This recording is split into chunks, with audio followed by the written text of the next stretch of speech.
ইসলাম আমাদেরকে যেভাবে হুকুম করেছেন, যেভাবে আদেশ করেছেন, আমাদেরকে ওইভাবেই কি করতে হবে, আদায় করতে হবে, পালন করতে হবে। তো হজে গেলে এরকম ভাবে শরীয়ত গর্হিত কোনো কাজ করলে, শরীয়ত গর্হিত কোনো কাজ করলে, সুন্নতের পরিপন্থী কোনো কাজ করলে আপনার সব আমল বরবাদ হয়ে যাবে।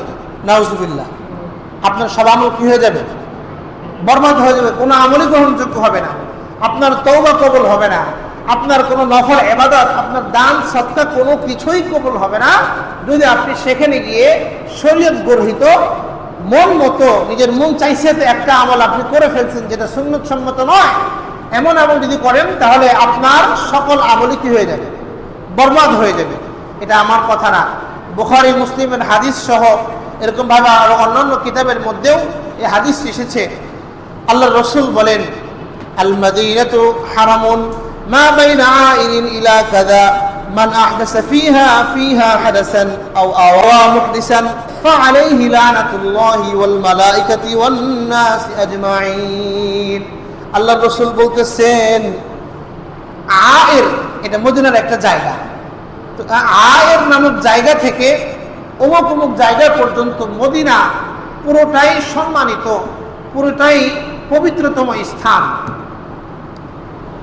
তো আল্লাহ রাসূল বলতেছেন, কোনো ব্যক্তি যদি সেখানে গিয়ে কোনো নব উদ্ভাবিত কোনো বিষয় করে, অর্থাৎ বেদাত যেটা শরীয়তে নাই, সুন্নতের পরিপন্থী কোনো কাজ করে, অথবা কোনো ব্যক্তি করেছে সেটা যদি সে প্রশ্রয় দেয়, তাহলে ওই ব্যক্তির উপরে সে কিন্তু গেছে কি করতে, হজ করতে গেছে।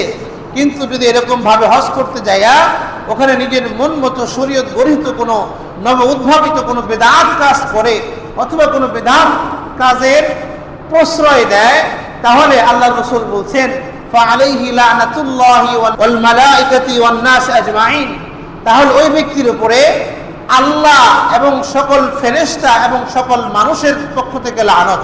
নাউজুবিল্লাহ, সকল মানুষের পক্ষ থেকে কি লানত, অভিসম্পাত করা হয়েছে, অভিশাপ দেওয়া হয়েছে।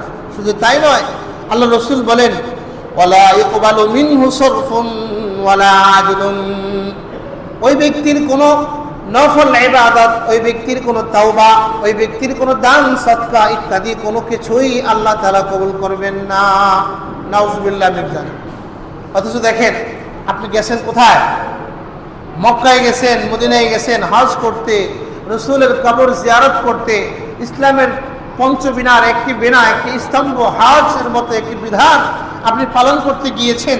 সেখানে গিয়ে যদি আপনি আপনার আমলের তরিকা না জানার কারণে, সুন্নত অনুযায়ী আমল না করার কারণে আপনার সব আমল যদি বরবাদ হয়ে যায়, আপনার উপরে যদি আল্লাহ, আল্লাহর রাসূল এবং সকল মানুষ, সকল ফেরেশতাদের লানত পড়ে যায়, লানত এসে যায়, তাহলে আমার আপনার চাইতে হতভাগা দুর্ভাগা আর কেউ আছে বলেন?